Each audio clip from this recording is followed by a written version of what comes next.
जय श्री कृष्ण। आज जानकारी लेकर आए हैं इस विषय के ऊपर कि आप अपने इष्ट प्रभु को पाने के लिए क्या कर सकते हैं। देखिए, साधना जगत में भक्ति मार्ग पर जब आप अपने जीवन में आगे बढ़ रहे होते हैं तो सबसे बड़ी बात यह होती है कि भाई आपके देवी हैं, आपके देवता हैं, चाहे कुल देवी हो चाहे कुल देवता हैं। तो सबके मन में ये सवाल आता है कि हम ऐसा क्या करें कि हमारे कुल देवी कुल देवता, हमारे देवी देवता प्रसन्न हो जाए या हमारे इष्ट प्रभु को हम पा सकें। जैसे कि आपके मान लीजिए कि इष्ट हैं श्री कृष्ण भगवान, तो आपके मन में बात आएगी कि भाई हम उन्हें कैसे सिद्ध करें, हम उनमें कैसे प्राप्त हो, हम उनकी भक्ति कैसे जगाएं, या शिव जी हैं तो उनकी भक्ति कैसे करें। तो एक बात समझिएगा कि जितने भी विधि विधान आप सुनेंगे या ढूंढेंगे या पढ़ेंगे या करने का प्रयास करेंगे, उनमें बहुत सारी बातें तो आपको सही लगेंगी कि चलो ठीक है भाई हम ये कर सकते हैं, लेकिन बहुत सारी चीजें ऐसी होंगी, विधि होंगी, बहुत सारे प्रयोग ऐसे होंगे जो आपको लगेगा कि भाई ये हमारे लिए करना मुश्किल है, ये कैसे करेंगे, ये करना तो बहुत दिक्कत है, घर में इतने नियमों का पालन नहीं हो पाएगा, घर में और भी लोग रहते हैं, परिवार के सदस्य हैं, तो हम भक्ति तो करना चाहते हैं पर इतने सारे नियमों का पालन नहीं हो पाएगा। ऐसी स्थिति में भक्ति कैसे की जाए जिससे कि आपको भक्ति का पूरा पूरा फल मिल सके, अपने इष्ट प्रभु से को आप प्राप्त कर सके। देखिए, इसका मार्ग होता है, सबसे पहला आपको बता दें कि साधना मार्ग में क्या होता है कि आपको अपनी विधि स्वयं बनानी होती है। अगर आप भक्ति करना चाहते हैं श्रेष्ठतम स्तर पे, अगर आप किसी भी देवी देवता इष्ट भगवान की भक्ति करना चाहते हैं तो सबसे पहले आप इस बात को समझें कि आपको अपना खुद का नियम बनाने की आजादी है। आप अपना खुद का नियम बना सकते हैं, आप स्वयं चुनाव कर सकते हैं कि आप देवी देवता का पूजन कैसे करेंगे। श्री कृष्ण भगवान की अगर आप पूजन करते हैं घर में तो आप उनको क्या भोग चढ़ाएंगे, ये आप स्वयं निर्णय ले सकते हैं। आप उनके लिए क्या क्या करेंगे, आप क्या एकादशी व्रत रखेंगे, क्या आप उनके लिए साल में एक बार तीर्थ यात्रा पे जाएंगे, आप उनकी भक्ति में क्या क्या चीजें करेंगे, ये चीजें आप स्वयं निर्णय ले सकते हैं। ऐसे कुछ साधक हैं जिन्होंने बताया कि जब उनके अंदर भक्ति जागृत हुई, बहुत दिन तक तो भटकते रहे, बहुत दिन तक तो यहाँ वहाँ तांत्रिकों के पास, यहाँ वहाँ दरबारों में, यहाँ वहाँ धामों में, यहाँ वहाँ की बैठकों में वो भटकते रहे। लेकिन अचानक से फिर उनको जब हमारा एकादशी का व्रत का उन्होंने जब वीडियो देखा कि भाई एकादशी का व्रत करना चाहिए, एकादशी और क्योंकि वो भगवान श्री कृष्ण को मानते थे तो वो एकादशी का व्रत करना उनको उत्तम लगा, तो उन्होंने एकादशी का व्रत करना शुरू किया। जब एकादशी का व्रत करना शुरू किया तो एक बार की, दो बार की, तीन बार की, चार बार की, पांचवी बार जब एकादशी उन्होंने की तो उसके बाद न जाने क्यों उनके मन में विचार आना शुरू हो गए कि भाई हमें श्री कृष्ण की भक्ति के लिए कुछ अलग से भी करना चाहिए, कुछ प्रयास करना चाहिए। मतलब कि जब वो एकादशी का व्रत उन्होंने किया तो उनके पुण्य उदय होना शुरू हो गए। जो पहले के किए हुए अच्छे पुण्य थे, अच्छे पुण्य कर्म थे, उनकी वजह से उनके पुण्य जागृत होना शुरू हो गए और भक्ति जागृत शुरू होना हो गई उनके साथ। जब चौथी पांचवी बार जब उनका हो गया एकादशी व्रत तो उन्होंने सोचा कि हम कुछ करते हैं। फिर उनके मन में विचार आया कि चलो हम एकादशी व्रत के साथ श्री कृष्ण का जाप करना शुरू करते हैं, चलो हम श्री कृष्ण से संबंधित तुलसी माला जो कि धारण करना जरूरी होता है, चलो हम तुलसी माला धारण करना शुरू करते हैं। उनके मन में विचार आया कि चलो हमें अब भक्ति स्वीकार कर रहे हैं श्री कृष्ण की, तो चलो हम एक बार गोवर्धन पर्वत की परिक्रमा करके आते हैं, गिरिराज जी के दर्शन करके आते हैं, जिससे कि हमारे पाप कर्म नष्ट हो, पाप कर्म कटे, हमारे कुछ तो कटेंगे। चलो गोवर्धन परिक्रमा जब हम करेंगे पैदल तो चलो उससे पूरे तो नहीं कटेंगे पर 1% तो कटेंगे। 1% का भी 100वां हिस्सा भी अगर एक परिक्रमा से नष्ट होता है पाप कर्मों का तो ये तो बहुत अच्छी बात है। तो उन्होंने गए, गिरिराज परिक्रमा की, संकल्प लिया कि हम हमारे जीवन में भक्ति स्वीकार कर रहे हैं श्री कृष्ण भगवान की, और फिर वो भक्ति के मार्ग पर उतर गए। जैसे कि एकादशी व्रत करना, भजन करना, जाप करना, बहुत सारे अन्य कार्य करना कि भाई उनके धामों पर तीर्थ यात्रा पे जाना, उनके लिए और भी बहुत सारी चीजें करने का प्रयास करना, जो भी हम बताते हैं आपको प्रयोग करने के लिए, वो सब कुछ उन्होंने स्वीकार किया। लेकिन ये सब उन्होंने जब करना शुरू कर दिया तब उन्होंने बताया कि भाई हम तो बहुत दिनों से आध्यात्मिक चीजें सुन रहे थे, बहुत से कथावाचकों को सुन रहे थे, लेकिन उसके बावजूद भी भक्ति जागृत नहीं हुई। जब हम किसी हनुमान भक्त की कथा सुनते थे तो हम हनुमान जी की आरती करने लगते थे, जब किसी श्री राम भक्त की हम कथा सुनते थे तो राम जी की आरती करने लगते थे, जब हम शिव पुराण सुन लेते थे तो शिव जी की आरती करने शुरू हो गए थे, हम मंदिर जाना, सोमवार को मंदिर जाना और शिवलिंग का अभिषेक करना शुरू कर दिया था। तो हमें ये सही निर्णय नहीं कर पा रहे थे कि हमें आखिरकार करना क्या है। लेकिन जब हमने एकादशी का व्रत किया, जब हमने एक नियम, एक संकल्प लिया कि चलो भाई कुछ नहीं तो एक व्रत ही हम करते हैं, उसके बाद हमारे अंदर से या आत्मा से, हमारे अंदर से, अंतरात्मा से आवाज आई कि भाई अपना इष्ट भगवान कौन है, हमें किसकी भक्ति करना चाहिए, किसकी भक्ति करने का हमारा मन करता है, किसकी भक्ति हम करते हैं तो हमें बहुत अच्छा प्रतीत होता है, बहुत अच्छा लगता है। तब हमें समझ में आया कि भाई अपन ने श्री कृष्ण भगवान को इष्ट माना था पहले से, और फिर अपन भटक गए अलग अलग कथावाचकों की कथाएं सुनकर, क्योंकि वो अलग अलग देवी देवताओं को मानते हैं, तो जिसकी बात सुनते थे हम उसके पीछे लग जाते थे। तो आखिरकार समझ में आया कि श्री कृष्ण ही अपने इष्ट हैं, तो अब इनकी ही भक्ति पूर्ण रूप से करना है। और फिर हम रास्ते पे आए, मतलब एकादशी व्रत करने के बाद हमें समझ में आया कि हम भक्ति क्यों नहीं कर रहे हैं, हम यहाँ क्यों भटक रहे हैं। तो देखिए, आप जब भी भक्ति करना चाहते हैं अपने प्रभु की, चाहे आपके इष्ट कोई भी हो, तो उनसे संबंधित व्रत करना शुरू करें। साथ में आप अपनी मन से, अपनी श्रद्धा से कोई भी विधि बनाएं कि आप किस तरीके से क्या करना चाहते हैं। आप हवन सामग्री में क्या क्या मिलाना चाहते हैं खुद अपनी तरफ से, आप हवन कैसे करना चाहते हैं, आप किस तरीके से अपने देवताओं को भोग लगाने में क्या क्या देना चाहते हैं, आप क्या उनको पहले भोग लगाएंगे फिर आप कुछ खाएंगे, खुद खाएंगे, ग्रहण करेंगे भोजन। तो जो भी नियम आपको बनाने हैं, आप आराम से बैठकर अपने नियम खुद बनाइए, जो आसान नियम हो, जो आराम से आप कर सकते हैं दैनिक जीवन में। और फिर आप उस तरीके से आप भक्ति करेंगे तो आपकी भक्ति का फल भी बहुत ज़्यादा मिलेगा और आपको भक्ति करने में आनंद आएगा। जब कोई नियम बनाएंगे, ये नहीं कि सिर्फ आरती कर दिए, प्रतिदिन छोड़ दिया, कुछ ना कुछ अलग से नियम बनाएंगे, उसके बाद ही भक्ति में आनंद आएगा। उसके बाद ही आपको आनंद आएगा कि हाँ यार, अब अपन कोई संकल्प लेकर कर रहे हैं, अब हम कोई ऐसा बड़ा संकल्प लेके हम काम कर रहे हैं। तो साथ में साधना तो करते ही है, भक्ति भी करते हैं, तो श्रद्धा से आप अपने खुद के नियम बना सकते हैं। और साथ में बताना चाहेंगे कि जैसे कि 19 जून से गुप्त नवरात्रि शुरू हो रही है। गुप्त नवरात्रि में साधनाएं करने पर एक ही बार में सिद्धियां लोगों को प्राप्त होती हैं। गुप्त नवरात्रि में आप जिस भी प्रकार की साधना करना चाहते हो, चाहे वो मंत्र साधना हो या किसी देवी देवता को सिद्धि की साधने की साधना आप करना चाहते हैं, तो 19 जून से कर सकते हैं। और इसीलिए श्री महालक्ष्मी रत्न केंद्र फिर से एक बार सेल लेकर आ रहा है। इस बार सेल के कोड अलग अलग नहीं है, एक ही कोड है जिसका नाम है सेल, SALE कोड है। सेल कोड आप किसी भी सामग्री पे उपयोग कर सकते हैं। किसी भी सामग्री पे उपयोग करने पर आपको उसमें डिस्काउंट जो होता है वो मिलेगा। सेल का ये जो डिस्काउंट होता है, ये साधकों के द्वारा दिए गए दान से आता है। जो साधक सेल में सहायता करते हैं उससे ये डिस्काउंट लगाया जाता है सामग्रियों पे, जिससे कि ऐसे साधक जो सक्षम नहीं है सामग्री लेने में, वो भी सामग्री ले सके। तो सेल के दौरान आप सामग्रियां ले सकते हैं। ये सेल शुरू हो जाएगी कल से। कल से ये सेल शुरू होगी और ये चलेगी 10 जून तक। 10 जून तक की ये सेल है।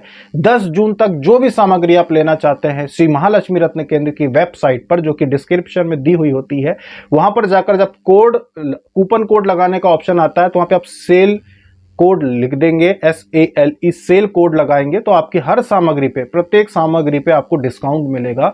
और जो भी आप सामग्री लेते हैं उसमें आपको हर आइटम पे, क्योंकि आपको डिस्काउंट मिलेगा, अगर कोई 10 सामग्रियां ले रहा है तो 10 सामग्रियों पर उसको डिस्काउंट मिलेगा। इस प्रकार से आप कूपन कोड लगा के लाभ ले सकते हैं सामग्री लेने का। बहुत प्रकार की मूर्तियां हैं हमारे पास महालक्ष्मी रत्न केंद्र में, हर प्रकार की मालाएं हैं, साधना सामग्रियां हैं, साधना किट है कि भाई आप किसकी साधना करना चाहते हो, माता महालक्ष्मी की करना चाहते हो, महाकाली की करना चाहते हो, शिव जी की करना चाहते हो, भैरव जी की करना चाहते हो, वशीकरण साधना करना चाहते हो, या अन्य किसी प्रकार की साधना करना चाहते हैं, साधना किट भी आप ले सकते हैं हमारी महालक्ष्मी रत्न केंद्र की वेबसाइट से। ये जो महालक्ष्मी रत्न केंद्र की वेबसाइट है, इस केंद्र को साधकों के द्वारा शुरू करवाया गया था, साधकों के द्वारा चलाया जा रहा है, और साधकों के सहयोग से ही महालक्ष्मी रत्न केंद्र चलता है, जिससे कि बहुत सारे ऐसी साधिकाएं जो सक्षम नहीं होती है सामग्री लेने में, बहुत सारे ऐसे नौजवान साधक होते हैं जो सक्षम नहीं होते सामग्री लेने में, वो भी ले पाते हैं। और ऐसी दुर्लभ सामग्रियां भी हमारे द्वारा उपलब्ध कराई जाती हैं जो कहीं और उपलब्ध होती ही नहीं है। या गुणवत्ता की समस्या आती है कि भाई असली नकली मिलेगा, क्या ले क्या ना ले, तो ऐसे साधक जो भी किसी भी प्रकार की आध्यात्मिक सामग्री लेना चाहते हो, महालक्ष्मी रत्न केंद्र की वेबसाइट से जाकर आप ले सकते हैं। व्हाट्सअप नंबर भी दिए जाते हैं आपको डिस्क्रिप्शन में, आप चाहे तो वहां पर भी सीधे जाके व्हाट्सअप करके कोई भी सामग्री आप पूछ सकते हैं, ले सकते हैं और साधना कर सकते हैं। क्योंकि केंद्र साधकों द्वारा चलाया जाता है, उनको भी इसका पुण्य मिलता है। जब आप कोई सामग्री लेते हैं तो उसमें उनका भी पुण्य जुड़ा होता है, क्योंकि उनका सहयोग होता है सामग्री पर। आप जब सामग्री लेते हैं तो आपको भी पुण्य मिलता है, क्योंकि आप जब सामग्री लेते हैं और अगर उसमें कुछ भी बचत हुई, अगर किसी सामग्री पे कुछ भी बचत हुई, तो उससे आध्यात्मिक कार्य किए जाते हैं, जैसे कि कन्या भोजन है या अन्य मंदिर निर्माण जैसी जो स्थिति वहाँ होती है, वहाँ पर ये दान दिया जाता है। कहीं भी मंदिर निर्माण चल रहा है वहाँ पे ये दान दिया जाता है।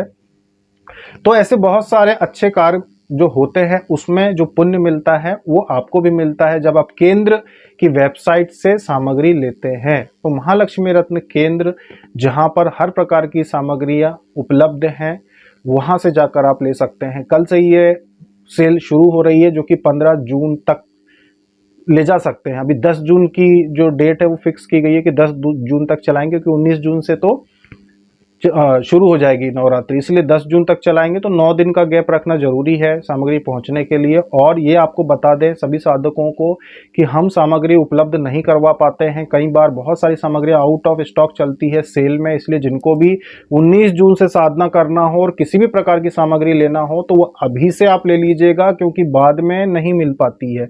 और ये हर नवरात्रि में होता है कि सामग्रियां समाप्त हो जाती हैं और बहुत सारे साधक रह जाते हैं जो सोचते हैं कि भाई आखिरी के 5 दिन में ले लेंगे, आखिरी के 10 दिन में ले लेंगे, 10 जून तक ले लेंगे, वो रह जाते हैं। उनको कई बार नहीं मिल पाती, मना करना पड़ता है। इसीलिए जो भी साधक कोई भी सामग्री, यंत्र, मूर्ति, माला आपको लेना हो तो आप जितना जल्दी हो सके आप वेबसाइट से ले लीजिएगा, क्योंकि ये चीज़ें तुरंत की तुरंत आती नहीं है। एक बार अगर कोई यंत्र समाप्त हो गया तो फिर वो बनकर आता है और उसकी क्वांटिटी बहुत ज़्यादा बनवानी पड़ती है, तब बनकर आता है। मालाएं भी गठने में और गठ के आने में समय लगता है, तो इसीलिए ये सामग्री ऐसी नहीं है कि एक दिन में बन जाए।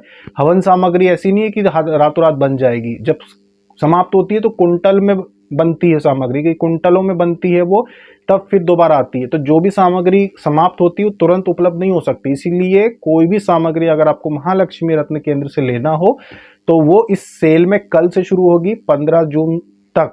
चलो 10 जून हटाओ, इसको 15 जून कर देते हैं, क्योंकि जो पास के लोग हैं, मध्य प्रदेश के लोग हैं, उनको 15 जून के बाद भी जो सामग्री अगर 15 जून तक भी भेजते हैं तो वो 19 जून से पहले मिल सकती है। पर मध्य प्रदेश के बाहर के जो साधक हैं उनको 10 जून तक ले लेना चाहिए, क्योंकि फिर पहुंचने में दिक्कत होती है। तो ये जो सेल है 15 जून तक हम रख देते हैं। 15 जून तक आप सामग्रियां ले सकते हैं, पर जितना हो सके पहले लेना, क्योंकि हमें जहां तक हमारा अनुभव है अभी तक का कि जून के पहले ही सामग्रियां बहुत सारी आउट ऑफ स्टॉक हो जाएंगी। 90% आउट ऑफ स्टॉक हो जाती हैं, तो वो इस बार भी होगी और 10% रह जाएंगी। जो पीतल की मूर्तियां होती हैं देवी देवताओं की, ये देवी देवताओं की पीतल की मूर्तियां घर में स्थापना करने के लिए या फिर विसर्जन के लिए उपयोग की जाती हैं, कि उनका पूजन करके साधना किया आपने किसी पीतल की मूर्ति पर और उसके बाद 11 दिन के बाद उसको गंगा जी में या नर्मदा जी से पवित्र नदियों में जाकर विसर्जन करते हैं अपनी उस देवी की सिद्धि के लिए और विशेष मनोकामना के लिए। तो वो मूर्ति को विसर्जन करने के बाद उस देवी की जो कृपा होती है, सिद्धि जो होती है, वो आंशिक आपको प्राप्त होती है। तो ये भी एक प्रयोग होता है। तो पीतल की मूर्तियां भी जो होती हैं वो एक बार कोई मूर्ति अगर गई आउट ऑफ स्टॉक होती है तो दोबारा आ जाए या जल्दी आ जाए ये मुमकिन नहीं होता है, और बहुत बड़ी संख्या में आउट ऑफ स्टॉक होती है पीतल की मूर्तियां। तो इसीलिए जो भी साधक ऐसा कोई प्रयोग करना चाहता है कि भाई महाकाली की आप कोई साधना करना चाहते हो और ऐसा प्रयोग करना चाहते हो, तो महाकाली की छोटी मूर्तियां आती हैं पीतल की, उनको आप साधना में 11 दिन की या 21 दिन की साधना में उसका उपयोग कर सकते हैं।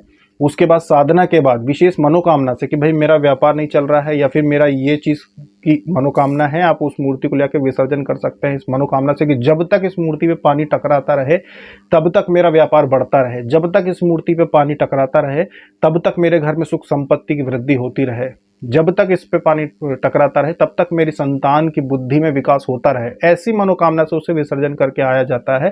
तो जब तक उस पे पानी टकराता रहता है तब तक वो मनोकामना आपकी अच्छी होती जाती है, पूरी होती जाती है, और उसमें कई वर्ष लग जाते हैं, मतलब कई वर्षों तक जब तक वो मूर्ति वहाँ पे पानी में है तब तक वो आपके घर में बढ़ोतरी होती रहती है।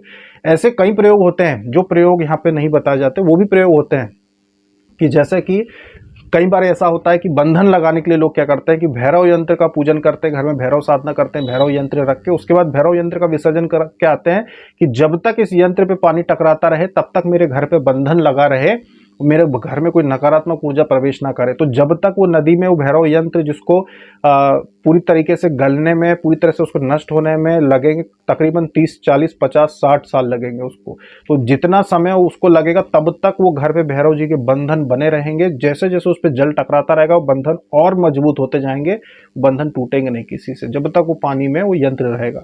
तो ऐसी मनोकामना से बहुत सारी चीज विसर्जन की जाती हैं, छोटे छोटे प्रयोग होते हैं जिसमें मूर्ति, और मूर्ति पीतल की जाती है, तांबे की नहीं, मूर्ति पीतल की जाती है विसर्जन, और यंत्र तो फिर आप किसी भी चीज का कर सकते हो, चाहे वो तांबे का हो, पीतल का हो, किसी भी प्रकार का। तो ये थी जानकारी। जो सेल कोड है वो आज तो नहीं लगेगा, कल से लगेगा। आज रात को एक्टिवेट करेंगे तो कल से एक्टिवेट हो जाएगा। रात 12 बजे के बाद से आप अगर लेना चाहो तो वेबसाइट पे जाके ले सकते हो, डिस्क्रिप्शन में वेबसाइट दी जाती है, या फिर व्हाट्सएप पे भी ऑर्डर कर सकते हैं। तो सभी साधक साधिका महालक्ष्मी रत्न केंद्र को चलाने के लिए कि आगे चलता रहे, और बड़ा केंद्र बने, और बड़ा केंद्र बने, आप यहाँ पर सहयोग इस प्रकार कर सकते हैं कि अगर आप 200-300 की भी सामग्री अगर केंद्र से लेते हैं तो केंद्र जो है वो आगे चलने के लायक रहेगा। कि चलो भाई, ये अब मान लो कि आपने कोई यंत्र लिया, अब वो यंत्र दुर्लभ है, वो यंत्र बनता नहीं है, अब हम उसको बनवाते हैं। अगर लोग लेते रहेंगे तो हम उसको बनवाते रहेंगे, तो आने वाली पीढ़ी को भी वो चीज़ें देखने को मिलेगी। अन्यथा जिस चीज़ की उपयोगिता न रह जाएगी तो फिर उस चीज़ को विलुप्त होने में समय नहीं लगता। तो इस बात को समझें और आनंद लें इस महालक्ष्मी रत्न केंद्र की सेल का, और 19 जून गुप्त नवरात्रि से साधना करें। जय श्री कृष्णा।